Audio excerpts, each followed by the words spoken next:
जैसे जैसे दुनिया भर में एनर्जी की डिमांड में मुसलसल इजाफा हो रहा है, बेशतर ममालिक बिजली पैदा करने के लिए मुख्तलिफ और सस्ते तरीके इस्तेमाल कर रहे हैं। आदादोशुमार ये बताते हैं कि चंद ममालिक अभी भी ऐसे हैं जो अपनी तवानाई की जरूरियात का 80% फॉसिल फ्यूल्स यानी तेल, कुदरती गैस और कोयले से पूरा करते हैं।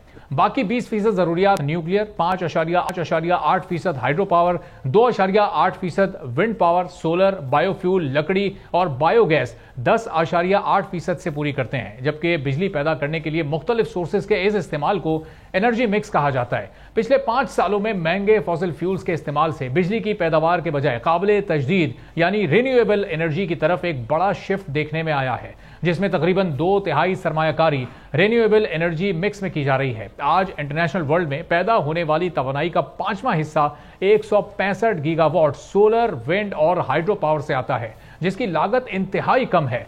चीन, भारत और अमेरिका रिन्यूएबल एनर्जी के इस इनकलाब की क़यादत कर रहे हैं, जो इस वक्त अपनी ज़रूरत का 2/3 हिस्सा रिन्यूएबल एनर्जी से हासिल कर रहे हैं, जबकि ज़्यादातर यूरोपीय ममालिक अपनी एनर्जी की ज़रूरियात का 20% से ज़्यादा हिस्सा रिन्यूएबल एनर्जी से पूरा कर रहे हैं। पाकिस्तान को इस वक्त रिन्यूएबल एनर्जी की दौड़ में पाकिस्तान बहुत पीछे दिखाई देता है, क्योंकि पाकिस्तान में तवानाई का सिर्फ 2% काबिल तजदीद ज़राए से आता है और 64% थर्मल फॉसिल फ्यूल, 27% हाइड्रो और 7% न्यूक्लियर से आता है। इस 64% की जरूरत को पूरा करने के लिए महंगे फ्यूल्स की इंपोर्ट पर इन्हिसार मुल्क की बीमार मईशत पर इस वक्त बहुत बड़ा बोझ है, जबकि इन फ्यूल्स के इस्तेमाल से खतरनाक कार्बन के अखराज में भी इजाफा होता जा रहा है, जिसकी वजह से पाकिस्तान शदीद क्लाइमेट चेंज का शिकार है।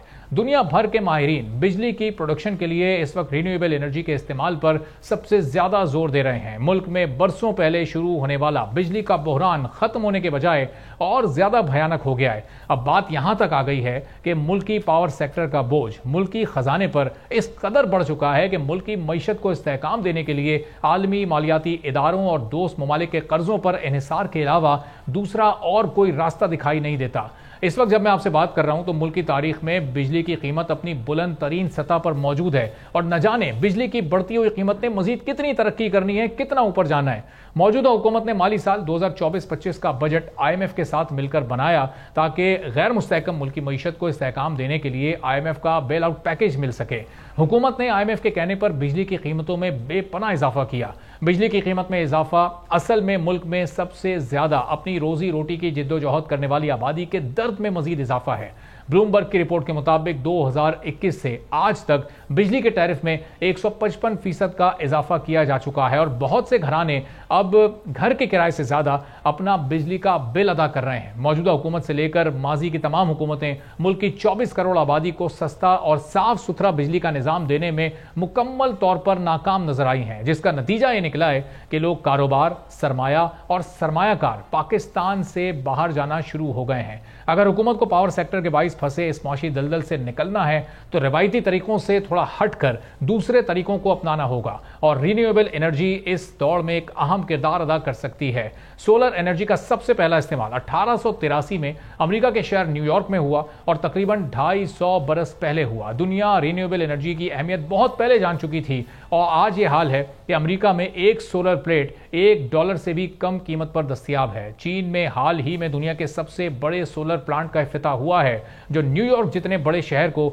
सोलर एनर्जी से पैदा होने वाली बिजली फराहम कर सकता है। पाकिस्तान में 2013 में सोलर पैनल्स लगाने का रिवाज शुरू हुआ। आलमी बैंक की एक रिपोर्ट के मुताबिक पाकिस्तान सोलर एनर्जी के जरिए डैम से ज्यादा बिजली बना सकता है। इस तरह अरबों रुपए बचाए जा सकते हैं। आलमी बैंक की रिपोर्ट के मुताबिक पाकिस्तान 44 गीगावाट सोलर एनर्जी पैदा करने की सलाहियत रखता है।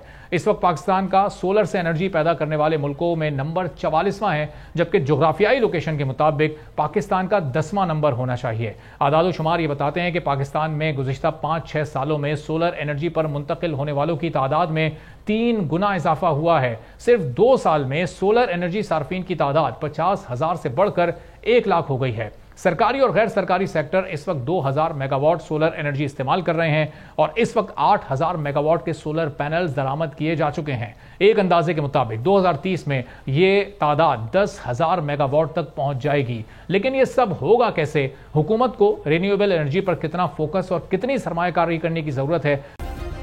सब्सक्राइब करें और बेल दबाएं ताकि कोई खबर रह न जाए।